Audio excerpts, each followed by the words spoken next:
Hey, what's up, everyone? My name is Ale. Welcome back to my world of stocks, and welcome back to my 3 stocks on sale series for the month of September 2024, where in each episode I pick 3 new stocks that I feel look attractive at today's prices for the long term. Now, typically I try to find you guys one lower risk, one medium risk, and one higher risk option. However, this month it's actually going to be a little different because there's 2 medium risk options and one higher risk stock that I want to talk about. Now, starting with the 2 medium risk options first, I actually want to throw a travel stock at you guys this month that has been really beaten into the ground because of the pandemic. Yet, I feel that there is a big recovery taking place in travel, which leaves United Airlines stock looking extremely attractive at these levels. Now, you start by looking at the travel recovery. Well, we can see that domestic flight passengers have already reached a new record high last year. So we are well past the pandemic at this point. It's really in the rear view mirror. There's no lingering lockdowns or travel restrictions. We're just right back to really where we should be, breaking new record highs in travel. And that bodes very well for airliners. Speaking of which, when looking at market share in America, the 4 largest by a huge margin are Delta, American, Southwest, and United, each of them hovering above 15%, really close to each other. Now, United is technically the smallest of the 4, but that's by a very small margin, and even then, I might actually consider that to be a positive, as it just leaves a little bit more room for growth than perhaps the others, which happens to be exactly the case when we look at projected revenue growth this year, with United leading the entire pack. Now, if you're looking for really explosive growth, then airliners are probably not for you. They're much more of a value play than anything else, but in that area, they absolutely excel because of really how much they crashed during the pandemic and are still trading just about as low as they did during the heat of it, with United in particular having now lost over half of its entire value over the past 5 years, basically since right before the pandemic started. And if you think that's crazy, if we zoom out a little further, well, we can actually see that it's also at one of the absolute lowest prices of the past decade too, and it's actually negative during that time as well by over 13%. That is wild for a leading airliner in a market that has already recovered to new record highs to still be trading this low. And because of it, the valuation is also dirt cheap with a forward P ratio of less than 5. That's so low, and it's almost 80% cheaper than the sector. And in the particular case of United, they're also the cheapest among the big 4 as well, which is again just makes them even more attractive than that. Now, again, this is all in despite of the strong recovery, which is perfectly illustrated right here in their financials, showing sales and profits rising right back up again. However, here's where a lot of the risk really comes in my opinion, because these airliners took such heavy damage during the pandemic that it really left them with massive amounts of debt. But in my opinion, I just feel that United is handling it better than most. See, airliners used to also be great dividend stocks. In fact, I actually used to own Delta myself just for that reason. But you fast forward to today, and all of them were forced to make cuts, with only Delta and Southwest paying a very small one today that are really nowhere near the levels that they used to be at. But when you look at their cash flow statements, I actually like the fact that United is instead focusing on paying down debt rather than paying any dividends at the moment. I think it's a smart move. So you look at operating cash flow, for example, it's recovered by many billions of dollars during that time. And the only reason that their free cash flow is still negative is because they paid back almost $8 billion of debt last year. That's huge. Now you contrast that with someone like Delta, for example, market share leader at the moment. They only paid back $3 billion, and because of that, they were able to still squeak out a $1 billion profit for free cash flow that they used to pay dividends. But when you look at both current assets and current liabilities, United actually has much better metrics on both fronts by many billions of dollars. So I really feel like Delta should be the one paying back more debt than what United is doing. But again, I like that United is doing that. And I like a lot of other things that United is also doing. In recent years, they've been focusing a lot heavier on customer service, which you can see in their satisfaction numbers recovering greatly. And I love to see that. They're also diversified pretty well within their own business, with economy business and premium business, all of which are showing steady growth. And they've also invested in other areas too, like expansions, more gates, more training programs for pilots. They have the highest rated and most downloaded airline app in the world, with popular features like preferred seating and a lot more. So I'm just overall bullish on United, what they're doing, and where the stock sits at these levels. But I do think that there is significant risk from potentially future pandemics. Hopefully we don't have any in the near future, but that is a risk. We saw just how much that can damage them because of government policies and things like that. And we also have a weak economy. So if we go into a recession, yeah, travel takes a hit. Airlines are also going to take a hit. So there's risk there. But at these levels, I just feel like I'm just about ready to start dipping my toes back in with travel stocks. And I think United is the top one, in my opinion, top choice among the airlines. Okay, moving on to stock number 2, though. This will be the other medium risk option. And for this one, I'm actually going to go with the pharmaceutical giant Pfizer, ticker symbol PFE, which is another one that just doesn't make any sense why it's trading so cheap, probably even more so than United and travel stocks. Because, like those others, Pfizer was another company that was heavily impacted by the pandemic, except in this case, it actually benefited from it by an insane amount, to the point where their sales more than doubled during that time, while their profits soared, more than tripling in size too, almost instantly turning Pfizer into the largest pharmaceutical company in the entire world. Now, coming off of the pandemic, well, V-Shot sales obviously tanked right along with the rest of their financials, and consequently the stock also crashed, which I'll get into in just a second. But here's the big picture that I really feel like everyone on Wall Street is, seems to be missing. First of all, their financials are back to growth now moving forward, with still more than a 56% increase from what they did in 2020 out to next year in terms of sales.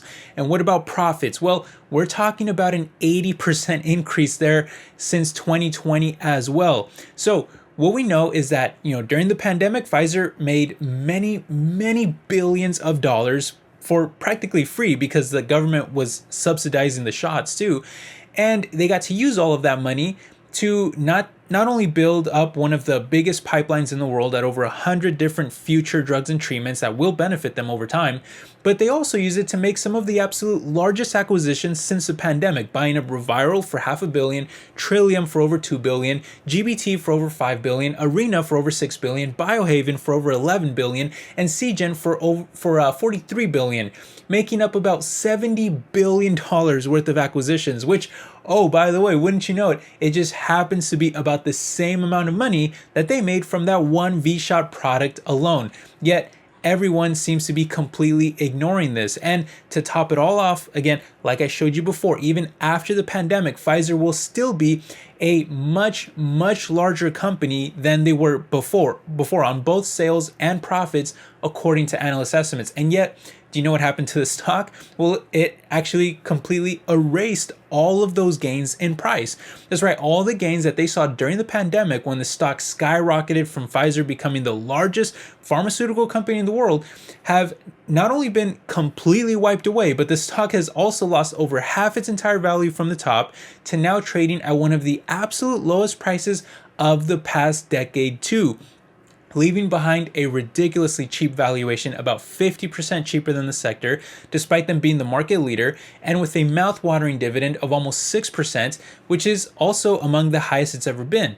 Now, despite all of this, I do still consider Pfizer to carry significant risk, notably because of the falling financials from the V-Shot disappearing, as well as its consumer backlash. There are, I would say, some people that like Pfizer, but there are many people that really hate them too in terms of a business, which I see in the comment section every time I even mention Pfizer stock. But again, I'm only looking at this from a stock perspective alone. I'm not giving any opinion on the products. I'm not telling you what to think. I'm not personally a fan of the pharmaceutical industry myself, but I welcome all views and opinions on this channel, and I don't mind at all what any of you guys think about Pfizer as a company. You're welcome to voice your opinions on everything. I'm just saying that from a stock investment perspective alone, this is one of the cheapest stocks that I've seen in a long time.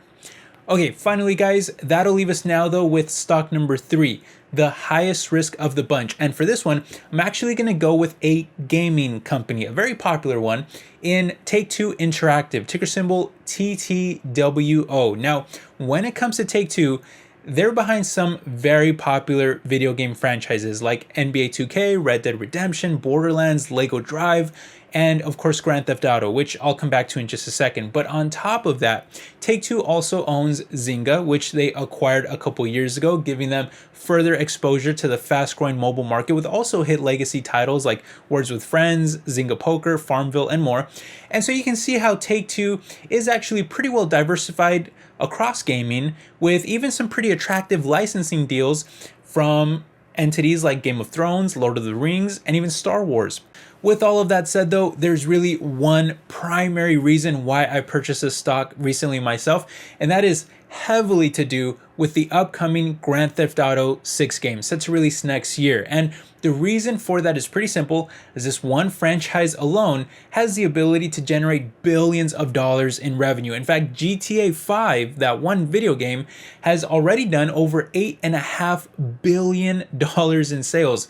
Do you have any idea how big that is? Well, I'll tell you, it's literally made it the best-selling video game in history. Now, here's where things get interesting. The reason for all of that money is not actually just from unit sales, but instead it's primarily, I would say, from recurring digital revenue from their GTA Online mode, which is also very high margin, and it continues to generate massive sales year after year. I actually used to play GTA Online myself, and I can tell you from experience just how tempting it can be to purchase fake money within the game using your actual credit card. And that's to buy cool cars and weapons and houses and so on. All of this in a virtual world, kind of like the metaverse, right? I'll come back to that in just a second too. But just GTA Online by itself in 2022, almost a decade after release, it still generated over $500 million in revenue. That is so crazy. Now, when we look at the stock, it still hasn't even climbed since the announcement of GTA 6. In fact, the stock is actually down about a quarter of its value from the top, and that's despite the GTA 6 trailer. Just the trailer alone, it was the most watched non-music video on YouTube within the first 24 hours in history. In history, guys, the most watched video ever, and that was just for the trailer. That's how big this video game will probably be when it releases. And again, the stock, it still hasn't even climbed since that announcement. As positive as all of this might seem, though, really looks like a screaming buy from everything we've talked about, right? Where all of the high risk really comes from, though, is in the already very expensive valuation. It's pretty much always been this way, but most recently the forward PE sits north of 60, which is extremely high. It's almost like the stock is priced to perfection at this point. So if anything goes wrong with the GTA release, the stock will very likely get punished. But despite that, there's two main reasons why I've still been a buyer myself. Number one is GTA. That alone is projected to help their sales and profits soar by 40% and 200% respectively on the year it releases. Just that one game alone. And by the following year, it would drop their PE all the way down to less than 17, which is much more attractive. You know, video game stocks usually swing wildly in valuation because they depend so heavily on individual releases, and they go through various ups and downs during those periods in between. But historically, in the most stable years for Take-Two, their PE consistently hovered north of 30. So less than 17 would actually be pretty attractive. And that leads me to the second reason, which is that we know that other companies and experts value these gaming companies very highly, probably because of the potential of the metaverse and just the overall future of gaming and how much value these games can bring to other platforms. For example, we saw Microsoft spend nearly $70 billion just to acquire Activision Blizzard. Now, I do think that that's a better, larger, more reliable gaming company, but at the time of acquisition, Activision Blizzard was doing roughly the same amount in sales that Take-Two does today. For sure with GTA 6, they'd be at about the same levels. Plus, at that time, Activision's market cap was over 40 billion. Take-Two's is less than 30 billion today. So, I'm not saying that Take-Two should also shoot up to 70 billion. I do think that Microsoft overpaid a large premium there, but the point is that they were willing to pay that premium because they saw that much value in the gaming company. And so maybe Take-Two has some hidden value here as well that should be considered. Again, the valuation is very high PE wise, but I just think that it's worth it for that future potential. Anyway, that'll do it for this month. What do you think about these 3 stocks I brought to you guys? Do you like any of them? Do you own any of them? And are there any other stocks that I should have talked about instead? Let me know down below. I may include them in a future video. All right, thanks again for all your support, my friends. Hit that like button, subscribe. Really helps keep my channel alive. It means a lot to me. Thank you for your support. I'll catch you in the next one. All right, take care, everybody. Bye-bye.